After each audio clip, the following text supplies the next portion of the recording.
for the most part, don't have a clue. They don't want one or need one either. They're happy. They think they have a good bead on things. Well, why the big secret? People are smart. They can handle it. The person is smart. People are dumb, panicky, dangerous animals, and you know it. 1,500 years ago, everybody knew the Earth was the center of the universe. 500 years ago, everybody knew the Earth was flat. And 15 minutes ago, you knew that people were alone on this planet. Imagine what you know tomorrow. We don't have time for a meeting of the Flat Earth Society.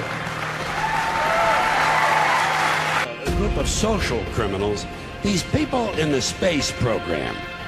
Nassholes, I'd call them. And some of those people actually still believe the Earth is flat. So if a few of them want to believe that we didn't go to the moon, let them. It's not an issue that comes up in my presentation. I mean, the Earth being flat, that's clearly ridiculous. Though I've actually been contacted by some flat earthers saying I'm covering up the fact that it's some Atlantean conspiracy.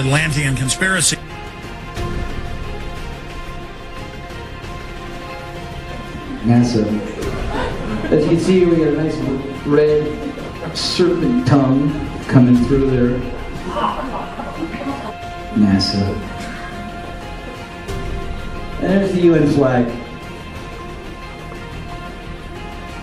Also the symbol of the flat Earth. Oh, of course, if I say flat Earth, then I gotta be an idiot, right? That's what they told you, right? It's a ball. There's no Antarctica in this. It's cold out here. Yeah, it is. It's like the South Pole. It's like the deep South Pole, if there was one. There isn't, though. The Peters projection. It has fidelity of axis. Fidelity of position. East-west lines are parallel and intersect north-south axes at right angles. What the hell is that? It's where you've been living this whole time. The legislature recognized that there is a debate about whether the Earth is round or flat. No. And let's encourage critical thinking by saying there should be a legitimate debate between whether the Earth is round or flat. Because after all, any idiot can walk outside and see that it's flat. This is very important, what we're fighting for. Because I'm tired, I'm really tired of the manipulation. They do not tell the truth. They're liars. You can do it on history books. The history books are not true. It's a lie. That's right, my fault. The history books are lying. You need to know that. You must know that. Asteroid Santa Claus kicks and deals. It's a long fly ball going back. And the ball shatters the sky, bringing the ocean itself down into the stadium. Oh, Simpson just broke this dream's reality wide open. You know, there's some comedians making jokes tonight, but I want to talk about the joke that's on you.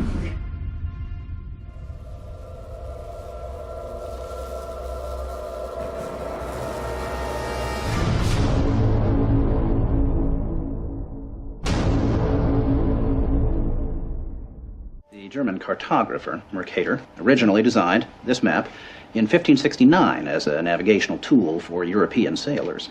The map enlarges areas at the poles to create straight lines of constant bearing or geographic direction. So it makes it easier to cross an ocean. But yes, it distorts the relative size of nations and continents. Are you saying the map is wrong? Oh dear, yes. Look at Greenland. Okay. Now look at Africa. Okay. The two land masses appear to be roughly the same size. Yes. Would it blow your mind if I told you that Africa is in reality 14 times larger? Yes.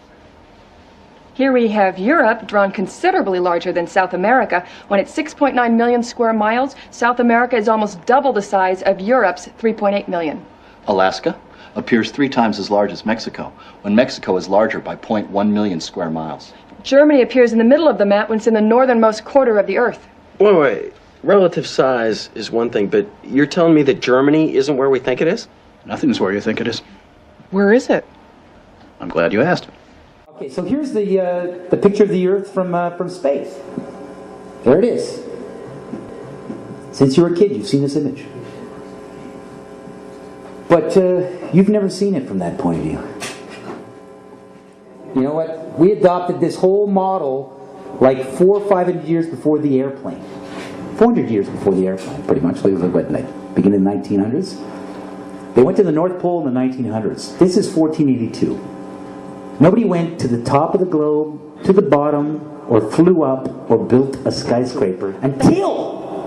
It's funny, back in the 60s when they went to the moon, this is the first time we actually had like an instrument of flight to actually go high enough to actually fucking check out if what we agreed to 500 years ago was real. So if they were wrong after 500 years, the question is, would they tell you? 1969, first lunar mission to the moon. You know, the first lunar mission to the moon wasn't so much about going to the moon. It was about having an event so you can go high enough to take a picture after 500 years to prove it was a ball.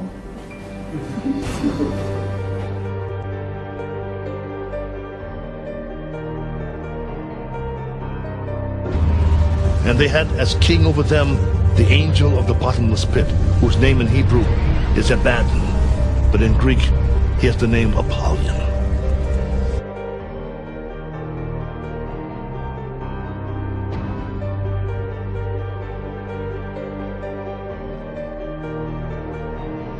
Mr. Armstrong, Bart Sibrel, ABC Digital.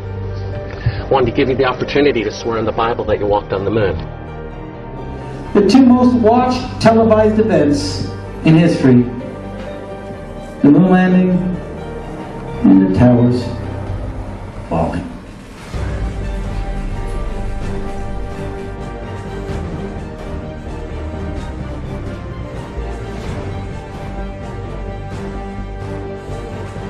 You have $5,000 cash. You can give it to charity if you swear on the Bible that you walked on the moon. I have the tape. It'd be fine. Why don't you swear to... Why not? Why won't you do it? And it's funny, when you click on Google Images, photo of the Earth, you'll see 40 pages on Google. But it's always the same fucking photo. For those that believe in the Bible does mention the edges of the earth, the four corners of the earth, and how Satan brought Jesus Christ to the top of the mountain and showed him all kingdoms of the world. How can Satan show Jesus all kingdoms of the world if the world is round? How can there be edges of the world if the world's a sphere? The Bible also mentions how the earth is immovable and is set on pillars. So for the believers that still believe in the ball earth, the round earth, got to reconsider. According to science and the satanic system, the earth is supposedly tilted at a 23.4 degree angle off vertical, and that leaves you at 66.6 degrees off horizontal. Now, what are the chances of that?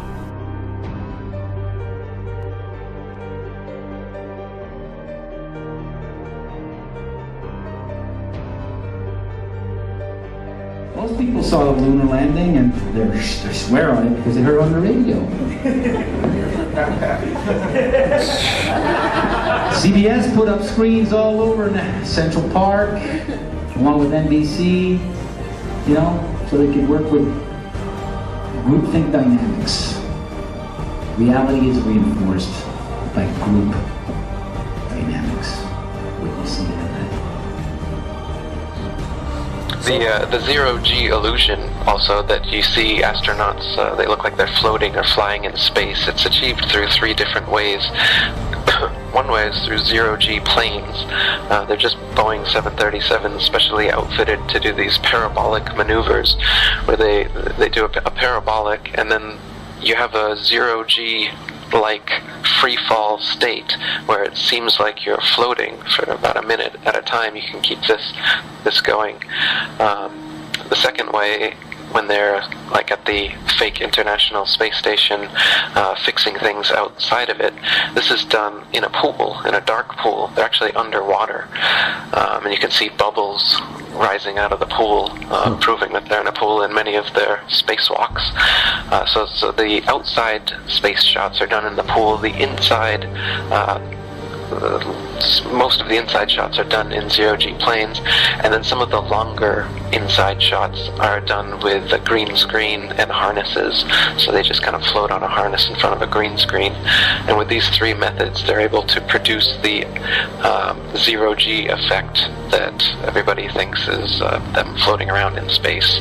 But in reality, anything that goes up comes right back down. There is no point where you can just go up, up, up, and then, oh, I'm floating now, and I get to float through infinite space now forever. That's the illusion. That doesn't happen. You will always come back to the Earth. You'll always fall right back down. No matter how high you go up? As high as any non-NASA source has gone.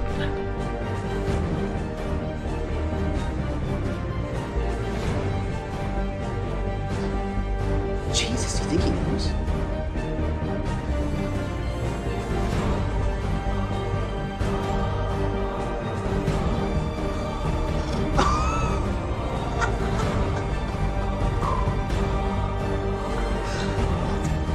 I mean, it's proof right there. This is an official NASA photo of the first Apollo 11 lunar module landing on the moon. I mean, it's right there. This is proof, man. It's the picture's right there. It's landing on the moon. But the only problem I have with this picture is that it's taken from the moon. I don't know what the big deal was with being the first guy on the moon. It seems the camera crew was already there. Hey, all right. Do you see Photoshop?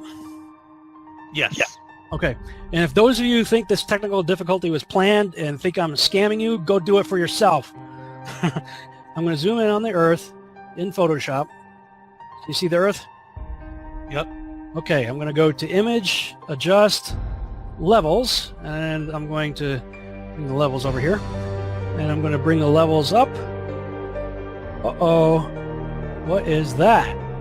Oh, wow. Yeah, wow. Why is there a square box around the Earth allegedly taken from the scientists on the moon in Apollo 17? Then you got other pictures like this, the blue marble, right, that come out. Okay, well, there's a big problem with the blue marble, and I'm going to zoom in here and show you what the problem is. These are all composite images where they are really not very good at Photoshop because they're using the Photoshop clone tool to replicate clouds. That's an official photo from NASA. But plus, how many people think that's a photo? But plus, how many people think this is bullshit? Now, a lot of people's first question is going to be, well, where's the edge? And I was surprised to see how easy that is to rectify, but I'm sure you get that a lot. How do you tell people when they come at you with, well, where's the edge? Why aren't people sailing off the edge or whatever?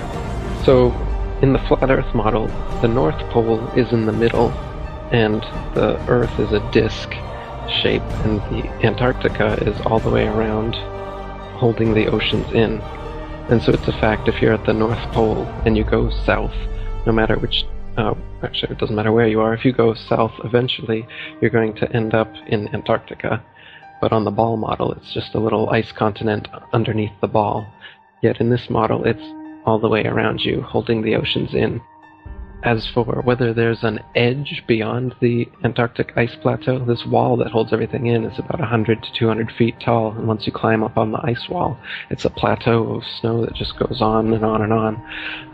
And the public and myself are ignorant at the moment as to whether there is an edge at some point, whether there'd be a barrier, a dome, as many ancient cultures have said there is, or whether it's an infinite flat plane and it's just snow, ice, wind, and darkness forever. Stop what you're doing and listen. This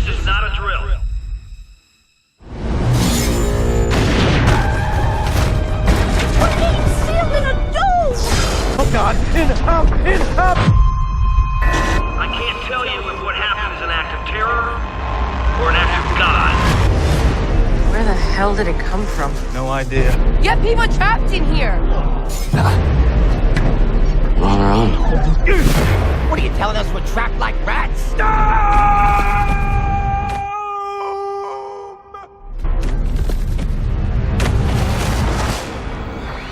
To prevent your poisons from spreading, your government has sealed you all within this dome.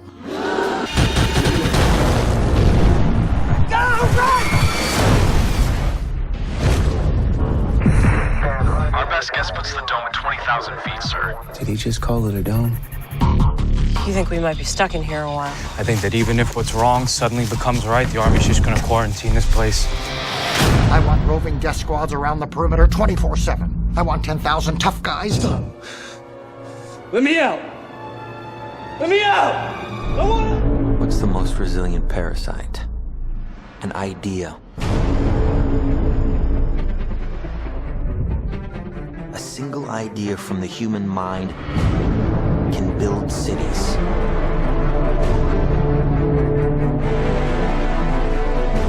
An idea can transform the world and rewrite all the rules. Which is why I have to steal it. Never recreate from your memory. Always imagine new places.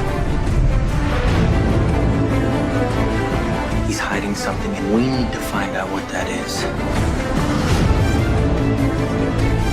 We gotta break out of here. Give him the kick!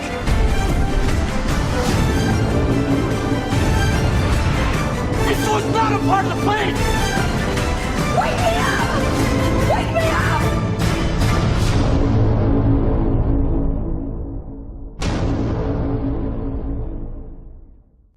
Is the whole flat Earth idea, is that a new idea? How long has this been around?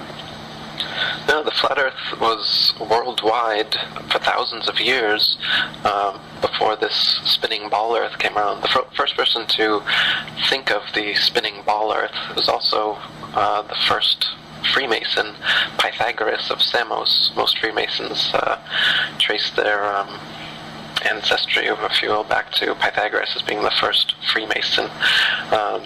And that was 2,500 years ago.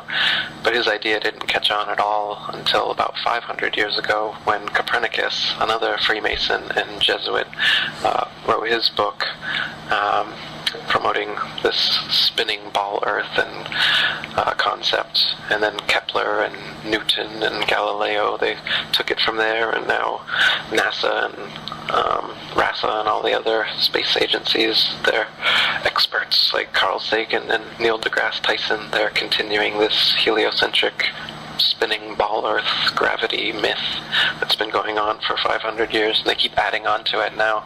Now you've got a Big Bang and evolution and aliens, and come out and say they've found life on other planets soon. They've already given us fake pictures from Mars claiming that there's a pyramid and Sphinx on Mars, trying to cement this alien progenitor propaganda into us. So are you saying there are no aliens? Not in the sense of extraterrestrials, since there are no extraterrestrial places. Earth is the only material plane. It's a plane, not a planet. And the planets are just stars. That what we call planets today were known for thousands of years as the wandering stars. They differ from the fixed stars in their relative motions only. All the fixed stars in the constellations, they're fixed together in their patterns as they revolve around the heavens. But the planets, as they're called now, used to be known as wandering stars because they seem to wander their own unique paths. They just spiral around the sun, and they have kind of a spirograph orbit. You can see in one of my videos called the Ancient Flat Earth Beliefs, a model of it to give you an idea. But with the naked eye or with a telescope, you can see for yourself that these so-called planets are just stars. they're just lights in the night sky. They claim that the planets are physical terra firma that you can land on and potentially live on. And they also claim that the stars are distant suns in galaxies trillions of light years away. Now, these light years are things that they've come up with to try and convince you that those lights in the sky aren't as close as they actually are. They want you to think that the nearest star is actually 25 trillion miles away, and the reason they have to say this is because you can prove for yourself in your backyard with a telescope that the Earth is motionless. If we're really spinning around the sun 200 million miles every 6 months, we would be on the other side of the sun, right? So you can, by looking at the parallax change in the stars, see whether that's true. And there's not an inch in parallax change in any of the stars after 6 months of supposed orbital motion around the sun. So if that's the case, it's proof that we haven't moved. See how the moon travels at the same speed and direction as the stars? They all move together as one, and that's not possible if you believe the official narrative that the moon is a lot closer to the Earth than the stars. They'd all be moving at different speeds. This is the camera, is the Earth, and there's no way that those stars would move at the same speed and trajectory as the moon. Why all this deception? So what we've got now is a godless Big Bang, a nothing for no reason in no time exploded and created everything. And then a bit of the everything turned into self-replicating bits, and life spontaneously created, and order and intelligence and consciousness all came into existence. So we've got this cosmology that comes from nothing. It's atheistic, it's nihilistic. It makes it as though humanity and Earth and everything here is just a cosmic accident. It's purposeless, it's meaningless. That's why this kind of atheistic materialism is rampant nowadays, because this kind of metaphysics is what we're being taught. So if we're just in the corner of some galaxy and the fingertip under the dust of the fingertip of the universe, then we don't mean anything. So what it does is it spiritually crushes humanity, so that we just think that me is all that's important, because this life is meaningless, God doesn't exist, we're just a bunch of primordial soup that turned into monkeys, and then monkeys turned into humans. They got us believing just a bunch of nonsense. The overall reason, if you're a psychopath like the people who do control this world all are, then what you want, your ultimate goal is world domination. The best way to achieve world domination is through propaganda and mind control. So the way to mind control someone, if you've got them in a cage since birth, you tell them that the cage is the only thing there is, and everywhere else you can't go. You can't go to the North Pole, and you can't go to the Antarctic without government approval and licensing. They have little tours where you can go and take little photo ops, but you can't go yourself and explore what's actually at the North Pole. Maybe I'm being set up for something. Christoph, why do you think that Truman has never come close to discovering the true nature of his world until now? We accept the reality of the world with which we're presented. It's as simple as that. Get away. See some of the world. Explore. I like to be an explorer, like the Great Magellan. Oh, you're too late. There's really nothing left to explore. You want to be an explorer. This'll pass. We all think like this now and then. They're pretending to... Tell me what's happening! You had to shut her down. Thank you for your help. You're welcome, German. Blocked it every turn. They go around the block. They come back. They go around again. Mary, you're part of this, aren't you? You are scaring me! You're scaring me, Meryl. If his was more than just a vague ambition, he was absolutely determined to discover the truth. There's no way we could prevent him.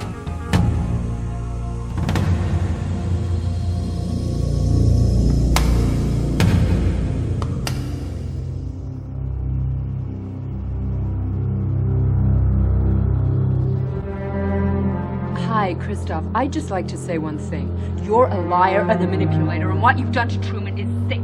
Well, we remember this voice, don't we? How could we forget? Sylvia, you think because you batted your eyes at Truman once, flirted with him, that you know him? That you know what's right for him? Maybe I'm losing my mind. I've been your best friend since we were 7 years old, Truman. I know that feeling when it's like everything's slipping away. And the point is, I would gladly step in front of traffic for you, Truman.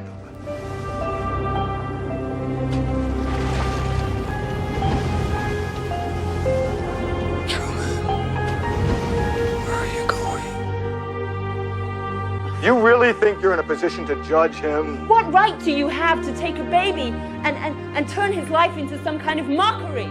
Don't you ever feel guilty? Is that the best you can do? You're gonna have to kill me! I have given Truman the chance to lead a normal life. The world, the place you live in, is the sick place.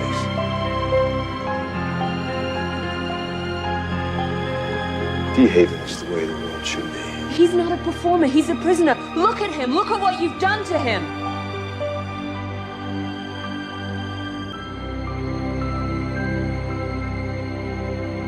I think what distresses you, really, is that ultimately Truman prefers his cell, as you call it. Well, that's where you're wrong. You're so wrong, and he'll prove you wrong.